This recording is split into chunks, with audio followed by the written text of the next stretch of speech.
Ayan, magluto tayo ng paksiw na bangos. It's a V. Ayan, masarap. Paksiw natin yung aking bangos.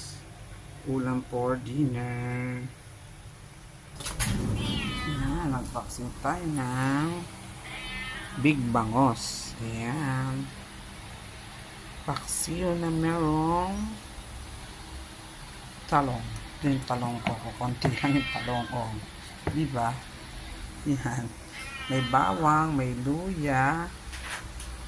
Yan. Ang ating paksiw. Ayan na ang ating paksiw na big bangos.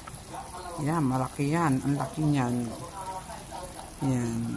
Malaking bangus po yan. Malapit na siyang maluto. It's yummy. Yan.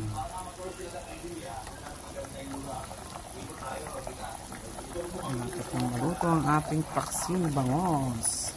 Masarap na ulam sa tag-ulan. Ayan na. Luto na. Finished product ng ating big bangos na paksiw.